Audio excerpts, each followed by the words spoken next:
तो आज Monday night raw के मेन इवेंट के बाद शो पर कुछ ऐसी चीजें होती जो कि शायद आप सभी को एक्साइटेड कर देंगी क्राउन ज्वेल के लिए, क्योंकि लग ऐसा है स्कॉटिश वॉरियर नहीं बल्कि स्कॉटिश साइकोपैथ आने वाला है वापस क्राउन ज्वेल 2021 में। So hello everyone and welcome back to new video. और आज की इस वीडियो के अंदर हम लोग बात करेंगे डब्ल्यूडब्ल्यूई के आज हुए मंडे नाइट रॉ के बारे में, जो कि मेरे हिसाब से रॉ का एक डिसेंट सा एडिशन था। शो पर काफी सारी चीजें होती हैं, लेकिन मेन इवेंट के अंदर जो चीज हुई सबसे ज्यादा देखने लायक थी, क्योंकि मैकिंटायर और बिगी के बीच ब्रॉल होता है, जबकि होना था शो पर एक टैग टीम एक्शन, और वहां पर कुछ ऐसी चीजें हो जाती जिससे लग ऐसा रहा है कि स्कॉटिश साइकोपैथ एक बार फिर से आ चुका है वापस। साथ ही में खून भी निकलने लग जाता है मैकिंटायर के सिर से। तो क्या कुछ शो के ऊपर हुआ पूरा उसके बारे में बात करेंगे। So without wasting any time let's begin this video. तो जो शो की शुरुआत होती है हमारे डब्ल्यूडब्ल्यूई चैंपियन बिगी और ड्रू मैकिंटायर के साथ में, दोनों के दोनों आते हैं रिंग के बीचों बीच में, और बिगी माइक लेते हैं। वो कहते हैं मैं समझ सकता हूँ मैकिंटायर भाई, क्या रीजन है तुम्हें चाहिए डब्ल्यूडब्ल्यूई टाइटल इतने बुरे वे में,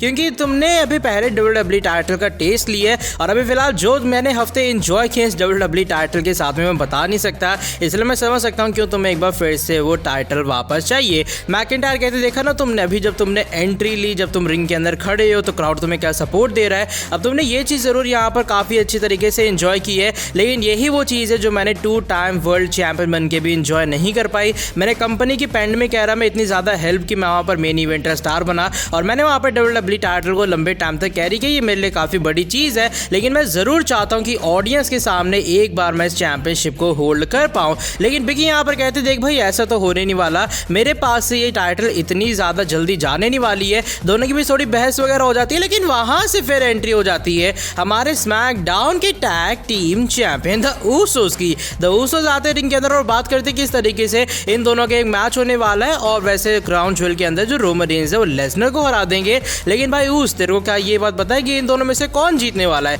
एक ऊसो कहते हैं कि भैया बिगी जीतेंगे और दूसरे कहते हैं जीतने वाले मैकिंटायर। फिर वो कहते हैं परवाह नहीं कौन जीतेगा, क्योंकि क्राउन ज्वेल पेपर व्यू के बाद सर्वाइवर सीरीज आएगा और वहां पर tribal chief head of the table Roman Reigns दोनों की धुलाई करके चटनी बना के निकल जाएगा। लेकिन फिर यहाँ से दोनों बकबक करके जाने चलते। बिगी कहते भाई ऐसे थोड़ी, तुम लोग आए रिंग के अंदर, तुम लोगों ने हमारे साथ बातचीत की, बहस की और अब तुम शांति से रिंग से जा रहे हो। ऊसोस कहते क्यों ना फिर एक मैच हो जाए हम दोनों वर्सेस तुम दोनों के बीच में। यहाँ पर बिगी कहते ठीक है भाई मैं मैकिंटायर की तरफ से एक्सेप्ट करता हूँ। मैकिंटायर कहते तुम मेरी तरफ से चीज़ों को एक्सेप्ट नहीं कर सकते हो और ना मेरी तरफ से बोल सकते हो। लेकिन अचानक से फिर ऊसोस की तरफ से हो जाता है हमला और डबल सुपर किक पड़ती है बिगी और मैकिंटायर को कुछ इस वे में। ये स्टार्टिंग वाला सेगमेंट हमें होता हुआ नजर आता है। इसके बाद शो के ऊपर एक सिंगल्स मैच होता है king of the ring tournament का qualifying match, Ricochet versus Xavier Woods के बीच में। पूरे मैच में लगा ऐसा कि भाई एक लौती अपने रिकोशे जो है वो पूरे मैच को चला रहे, क्योंकि भाई हाई फ्लैंग एक्शन रिंग साइड के ऊपर होता है, रिंग के अंदर होता है, रिंग के बाहर होता है,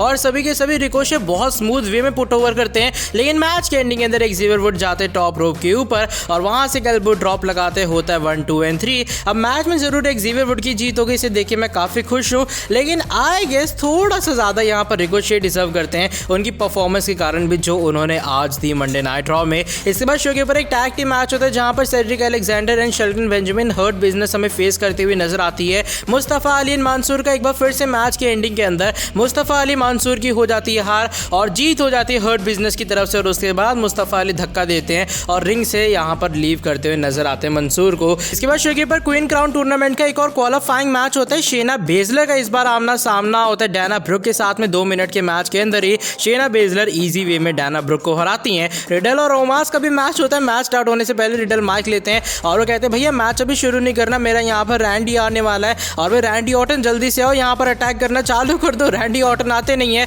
फिर फाइनली जो एजे स्टाइल्स किसी तरीके से मैच को शुरू करवाते डोमिनेट वाले वे में। ओमास की हो जाती है जीत, लेकिन उसके बाद रैंडी ऑर्टन का थीम सॉन्ग प्ले होता है। एजे स्टाइल्स को लगता है कि रैंडी ऑर्टन पीछे से आने वाले, वो कहते हैं ओमास से कि भाई उस बैरिकेड पे जाके खड़े हो जाओ, वहीं से रैंडी ऑर्टन आएगा। लेकिन फिर भी कहीं और से रैंडी ऑर्टन आते हैं, लगाते एक आर के और कुछ इस वे में यहाँ से हमें जाते हुए नजर आते हैं एजे स्टाइल्स को मारने के बाद। इसके बाद शो के ऊपर मैच होता है जेफ हार्डी और ऑस्टिन थ्योरी के बीच में। ये मैच काफी कमाल का था। मैच के बीच में अचानक से सभी 24/7 के कंटेंडर्स और अपने रेजी आ जाते हैं, लगाने चलते जेफ हार्डी स्वानटॉन बॉम्ब मिस करते उसे ऑस्टिन थ्योरी लगाते हैं। आखिर में एक रोल अप होता है 1 2 और 3 एंड ऑस्टिन थ्योरी ने हरा दिया जेफ हार्डी को। इसके बाद शो के ऊपर हमारे farmer WWE champion Bobby Lashley आते हुए नजर आते हैं और रिंग के अंदर आते हुए बात करते हैं किस तरीके से एक नो होल्ड्स बार्ड मैच में फेस करने वाले हैं क्राउन ज्वेल में गोल्डबर्ग का। और पिछले हफ्ते गोल्डबर्ग ने काफी सारी चीजें कह डाली और उन्होंने इवन ये कह दिया कि वो जिंदगी ले लेंगे, जान ले लेंगे भैया बॉबी लैशली की, लेकिन ऐसे कुछ होने वाला है नहीं। ऑलमाइटी तबाह करके रख देगा एक बार फिर से गोल्डबर्ग को,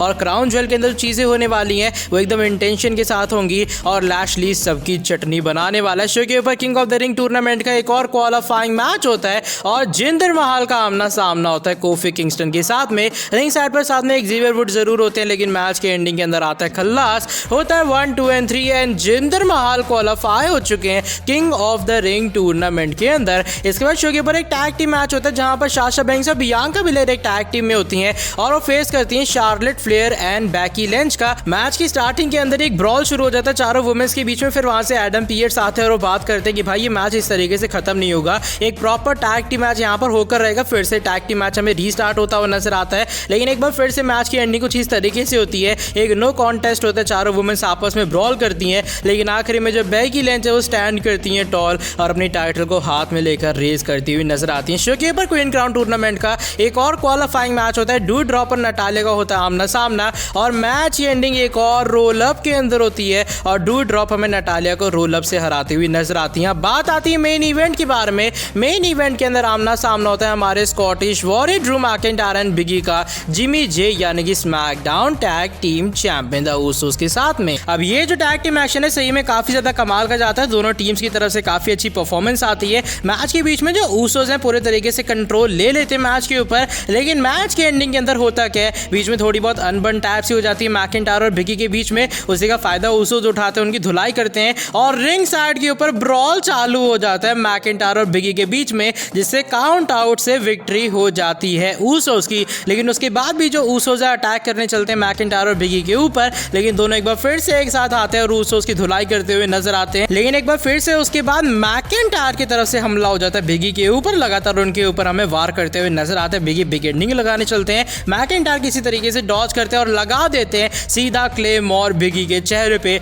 और उसके बाद वो बहुत तेज चिल्लाते हैं। अब मैकिंटायर का जो मेन इवेंट के बाद वाला एटीट्यूड था वो थोड़ा बदला बदला सा लगा, मुझे अंदर से ये फीलिंग आ गई कि भाई ये तो स्कॉटिश वॉरियर नहीं, ये तो स्कॉटिश साइकोपैथ है। ऊपर से मैकिंटायर के सिर से बीच में खून भी निकलने लग जाता है और कुछ इस वे में मैकिंटायर काफी डेंजरस लगते हैं मेन इवेंट सिनेरियो में। और आज का रॉ हमें एंड होता हुआ नजर आता है। अगर क्राउन ज्वेल के अंदर स्कॉटिश वॉरियर की जगह स्कॉटिश साइकोपैथ आए तो जरूर एक काफी बड़ी चीज होने वाली है और लगा ऐसा रहा है कि WWE अब हील टर्न टीज करना चाह रही है मैकिंटायर का और वो धीरे धीरे करके हमें दिखाई देगा क्राउन ज्वेल के बाद वो जाने वाले हैं स्मैकडाउन में, तो शायद वहां पर हमें स्कॉटिश वॉरियर धीरे धीरे करके स्कॉटिश साइकोपैथ बनता हुआ नजर आए। अब बात करें ओवरऑल रॉ के बारे में तो मेरे हिसाब से आज का जो रॉ है वो डिसेंट से थोड़ा अच्छा शो था, इसलिए मैं आज के शो को 5 स्टार में से 3 स्टार रेटिंग देना पसंद करूंगा। अब देखो स्टोरी लाइन वाइज ज्यादा कुछ प्रोग्रेस शो पर इसलिए नहीं हो रही है, न्यू स्टोरी इसलिए नहीं क्रिएट हो रही क्योंकि हम जानते हैं क्राउन ज्वेल के बाद जो ड्राफ्ट के रूल्स हैं वो हमें अप्लाई होते हुए नजर आएंगे और उसके बाद जो चीजें पूरे तरीके से सेटल डाउन हो जाएंगी मंडे नाइट रॉ में।